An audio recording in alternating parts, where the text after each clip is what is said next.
Good morning class. हमारा आज का टॉपिक है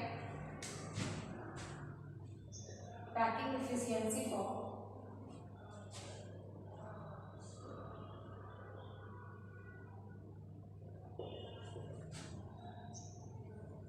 फेस सेंटर्ड यूनिट सेल। हमें एफसीसी के लिए पैकिंग एफिशिएंसी फाइंड करनी है। पैकिंग एफिशिएंसी मतलब किस तरह से हम किसी भी क्रिस्टल में एटम्स को अरेंज कर सकते हैं, कितना उसका वॉल्यूम हम यूज कर सकते हैं किसी भी क्रिस्टल में एटम को अरेंज करने के लिए। That is the called packing efficiency. Packing efficiency क्या, किसी भी पर्टिकुलर क्रिस्टल का जितना पार्ट हम यूज करते हैं किसी भी एटम को रखने के लिए। कोई एक क्रिस्टल है हमारे पास, उसका हम कितना स्पेस लेते हैं सारे एटम्स को अरेंज करने के लिए, वही आपकी कहलाती है पैकिंग एफिशिएंसी। पैकिंग एफिशिएंसी हमेशा 100 के कंपैरिजन में निकाली जाती है। हमने पीछे पढ़ा था packing efficiency for simple cubic unit cell and body centred unit cell, ठीक है। 68% आया था लास्ट वाला हमारा, और वहाँ वार्ड जो निकला था 32%। अब आज हम पढ़ेंगे एफसीसी के लिए। तो सबसे पहले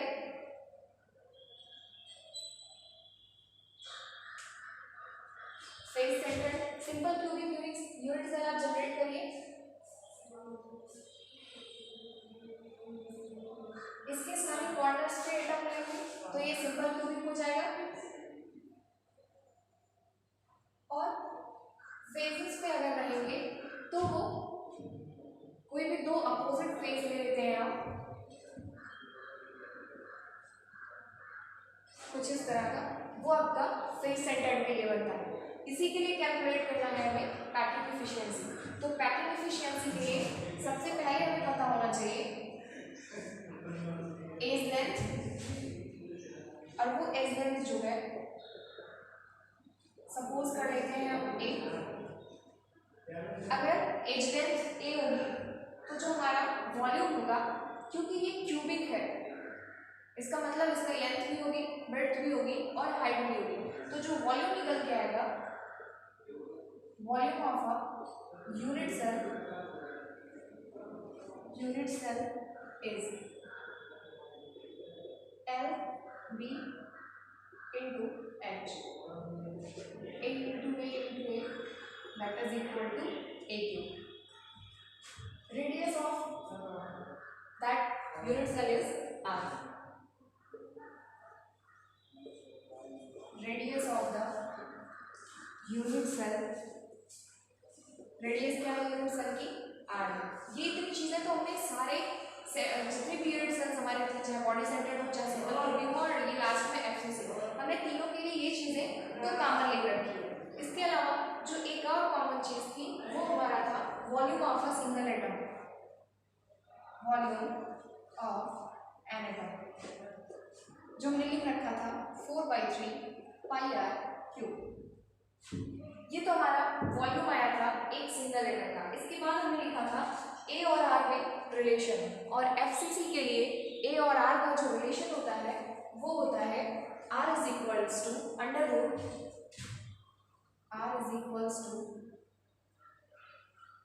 under root 2a/4।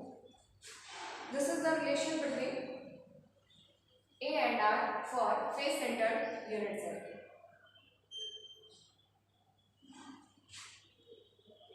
Relation between a and r, ये रिलेशन था a और r के बीच, ये हमने आपको स्टार्टिंग में बताया था। अब हमें कैलकुलेट करनी है, सबसे पहले हमारे पास होना चाहिए पैकिंग फैक्टर। अगर पैकिंग फैक्टर हमारे पास है तो उसमें हम 100 से मल्टीप्लाई कर देते हैं तो पैकिंग एफिशिएंसी हमें मिल जाती है। तो सबसे पहले निकालते हैं पैकिंग फैक्टर। इसका फॉर्मूला भी आपने पीछे पढ़ रखा था,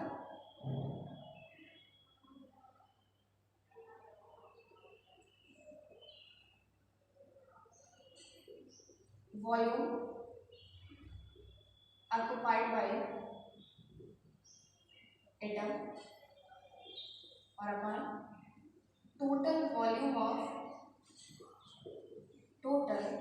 volume of a unit cell, किसी यूनिट सेल का जो टोटल वॉल्यूम है उसको हम लिखेंगे, और जो वॉल्यूम किसी पर्टिकुलर एटम के द्वारा ऑक्युपाइड है उसको लिखेंगे। तो हमारे पास इसके साथ साथ हमें एक और चीज़ लिखनी थी, रैंक ऑफ द एटम। अगर हमें रैंक पता होगी तभी हम निकाल पाएंगे कि टोटल एटम्स के द्वारा कितने हमारे एटम कितने वॉल्यूम कंटेन कर रहे हैं। तो सबसे पहले हमें इसके लिए पता होना चाहिए रैंक ऑफ द एफसीसी, और वो क्या थी 4 है। एफसीसी के लिए रैंक जो निकली थी वो 4 निकली थी, क्योंकि जो एटम्स थे वो अपोजिट साइड थे। और आपको याद होगा कैलकुलेट कैसे किया गया था। ये सिंपल क्यूबिक का स्ट्रक्चर है, एफसीसी आपने पीछे ड्रॉ कर रखा है। पैकिंग फैक्टर के लिए रैंक मतलब होता है टोटल नंबर ऑफ वॉल्यूम जो किसी crystal, total number of atom जो किसी क्रिस्टल में होता है। तो टोटल नंबर ऑफ एटम हमारे पास 4 है, और किसी एक पर्टिकुलर एटम का जो हमारे पास वॉल्यूम था वो 4/3 पाई आर क्यूब था, और total volume we have a cube. Simplify कर लेते हैं, 16/3 pi r cube upon a cube. हमने आर का रिलेशन लिखा था, इसी को अगर इस साइड से इस साइड ट्रांसफर कर ले तो हमें ए की वैल्यू मिल जाएगी। Implies that a is equals to 4r upon √2। यही वैल्यू उठा के हम यहाँ ए के प्लेस पे पुट कर लेते हैं, 16/3 पाई आर क्यूब और इंटू अपॉन 4r/√2 क्यूब। इसी को सॉर्ट आउट कर लेते हैं, सिंपलीफाई क्यूब करेंगे, क्यूब करके इन वैल्यूज को ऊपर ले जाएंगे, और फिर हमें देखते हैं क्या होता है सॉल्व करने के बाद।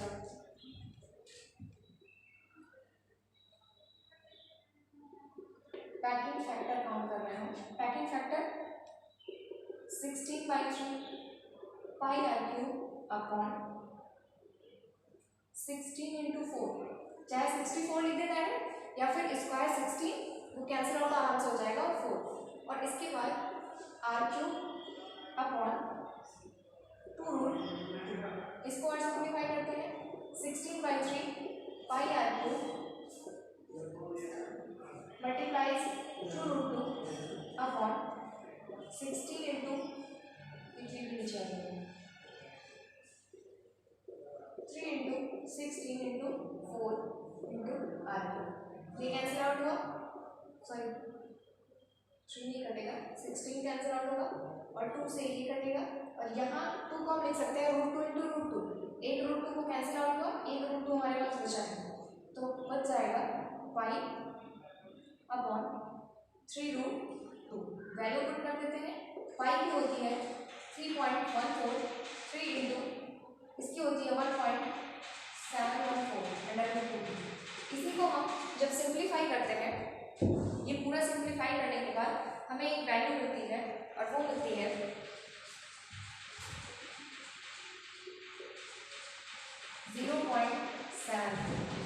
0.74 हमें मिला है पैकिंग फैक्टर। पैकिंग फैक्टर मिलने के बाद पैकिंग एफिशिएंसी कैलकुलेट कर लेते हैं। देखिए पैकिंग एफिशिएंसी, और वो होता है उसका formula packing factor into 100। Packing factor आया है 0.74 इंटू 100 कर देंगे तो ये हो जाएगा 74%। 74% है हमारी packing efficiency. Means of that किसी भी फेस सेंटर्ड यूनिट सेल में 74% स्पेस हम यूज कर सकते हैं किसी भी एटम्स को अरेंज, किसी भी तरह से एटम्स को अरेंज करने के लिए। अगर एफसीसी का कोई क्रिस्टल है तो उस क्रिस्टल में हम 74% स्पेस ही यूज कर सकते हैं। यहाँ से एक पॉइंट निकल के आया कि अगर हम 74 यूज कर सकते हैं तो हमारे पास जो वर्ल्ड है यानी जो इम्पुटी स्पेस है वो कितना बचा। टोटल 100 का हमने 74 यूज कर लिया, इसी को आप माइनस कर दें तो यहाँ से क्लियर हो जाएगा कि कितनी वैल्यू हमारे पास बची, और जो इनको माइनस करने पर मिलेगा उतना परसेंट आपका उस क्रिस्टल में स्पेस है, उस पर कोई भी एटम नहीं है। पैकिंग एफिशिएंसी एफसीसी के लिए हो चाहे सिंपल क्यूबिक के लिए हो या फिर बॉडी सेंटर्ड के लिए हो, आपको कितना क्या क्लियर होना चाहिए। सबसे पहले पता होना चाहिए आपको उसके रैंक और ए और आर के बीच रिलेशन। ये दो चीज़ें पता होंगी तो edge length, volume of a unit cell edge length और volume of a unit cell, इसके साथ साथ रेडियस और वॉल्यूम ऑफ एन एटम, ये चारों चीजें कॉमन है। आपने पीछे के तीनों फॉर्मूले के डेरिवेशन में ये चीजें कर रखी हैं। नया क्या है, relation between a and r. A और आर का जो रिलेशन है वो हर यूनिट सेल के लिए अलग अलग होता है, और साथ ही साथ जो रैंक आती है हर यूनिट सेल की वो भी अलग अलग आती है। रैंक आपको पता है और ए और आर के बीच रिलेशन आपका क्लियर है, तो आप पैकिंग फैक्टर निकालने के लिए volume occupied by single atom, कोई सिंगल एटम जो वॉल्यूम लेता है उसको लिखेंगे, और जो टोटल वॉल्यूम गेन किया जाएगा उस यूनिट सेल के द्वारा उसको आप लिखेंगे। फिर रैंक का मतलब होता है कि इस पूरी यूनिट सेल में 4 एटम्स हमें मिलेंगे। 8 एटम्स जो कोऑर्डिनेट होते हैं उनका मिला के 1 होता है, और 3 एटम्स यहाँ से और मिल जाएंगे हमें। तो इस rank of that atom is that unit cell is 4। FCC की रैंक 4 मिल जाएगी, इसका मतलब 4 एटम्स ने कंटेन कर रखे हैं, और 1 एटम का जो वॉल्यूम होता है वो होता है 4/3 पाई आर क्यूब, और जो टोटल वॉल्यूम है हमारे पास इस यूनिट सेल का वो है ए क्यूब, क्योंकि ये क्यूबाइड है, लेंथ ब्रेड्थ और हाइट तीनों इसमें होगी, और तीनों की वैल्यूज अगर ए है, हर एज लेंथ ए है, तो जो टोटल निकलेगा वॉल्यूम वो ए क्यूब निकलेगा। इसके बाद मल्टीप्लाई किया गया है 16/3 pi r cube upon a cube. यहाँ से r इज इक्वल √2/4a लिखा था, या फिर a इक्वल 4r/√2 लिख सकते हैं, दोनों वैल्यूज का हम यूज करेंगे। तो चाहे r वाली का कर देते क्योंकि यहाँ a क्यूब में था, इसलिए हमने इसको a की वैल्यू निकाली है, ठीक है। 4r/√2 इसका क्यूब कर लिया, क्यूब करने के बाद जस्ट सिंप्लीफाई किया गया। 16/3 पाई आर क्यूब था, 4 ये 4 का क्यूब है, r क्यूब है, और अपॉन 2√2 है, √2 का क्यूब 2√2 हो जाएगा। इसके बाद जस्ट इसको सिंप्लीफाई किया गया, और सिंप्लीफाई करने के बाद हमें जो वैल्यूज मिली है वो मिली है 0.74, यानी जो पैकिंग फैक्टर आता है फेस सेंटर्ड यूनिट सेल के लिए वो हमें मिला है 0.74। इसके बाद हमने पैकिंग एफिशिएंसी कैलकुलेट करनी है, तो हमने पैकिंग एफिशिएंसी का फॉर्मूला पढ़ रखा है। Packing efficiency is equal packing factor multiplied by 100। हमने वही किया है, पैकिंग फैक्टर की जो वैल्यू निकली है उसको हमने 100 से मल्टीप्लाई कर दिया है, 74% आ गया। मीन्स ऑफ दैट एफसीसी ने 74% स्पेस कवर होने दिया है एटम्स के थ्रू। अब बात यह है कि 74% स्पेस अगर एटम्स के थ्रू कवर हुआ है तो कितने परसेंट एटम हमारे पास अभी भी, कितने परसेंट स्पेस हमारे पास अभी भी बच रखा है, तो वो हमने निकाल लिया वर्ड। वर्ड को कहते हैं एम्प्टी स्पेस, खाली स्थान को साइंस की लैंग्वेज में वर्ड कहते हैं। तो वर्ड को हमने निकाल लिया, 100 - 74 इज इक्वल 26%। ये है पैकिंग एफिशिएंसी का पूरा डेरिवेशन, और वो वर्ड की वैल्यू है और पैकिंग फैक्टर की वैल्यू है। इस पर न्यूमेरिकल्स भी पूछे जाते हैं, कभी कभी कुछ और तरह के आइटम्स को इसमें ऐड कर दिया जाता है, और फिर आपको सिंप्लीफाई करने के लिए दिया जाता है। इसका डेरिवेशन भी पूछ लिया जाता है। लॉन्ग में अगर क्वेश्चन इससे पुटअप होगा तो एक क्वेश्चन और ऐड कर देगा, जैसे पैकिंग एफिशिएंसी और पैकिंग फैक्टर की डिफिनेशन लिखिए और कैलकुलेट करिए पैकिंग एफिशिएंसी फॉर एफसीसी या फिर फॉर बॉडी सेंटर्ड बीसीसी। तो अगर लॉन्ग में बनाएगा तो इतना ही नहीं देगा, इसके साथ कुछ और अटैच करेगा, या फिर क्या देगा कि तीनों यूनिट सेल्स के लिए आप कैलकुलेट करिए पैकिंग फ्रैक्शन। और अगर वो शॉर्ट में देगा तो इतना भी दे सकता है, या फिर आपसे पैकिंग फ्रैक्शन की डेफिनेशन पूछ सकता है, ओनली पैकिंग एफिशिएंसी की डेफिनेशन पूछ सकता है, नहीं तो कैलकुलेट करने के लिए। और वेरी लॉन्ग में देगा तो हो सकता है ये दोनों जोड़ दे और प्लस तीनों यूनिट सेल्स के लिए कैलकुलेट करने के लिए। ठीक है, ये आज का टॉपिक फिनिश हुआ। नेक्स्ट लेक्चर में आपको आगे की चीज़ें बताएंगे।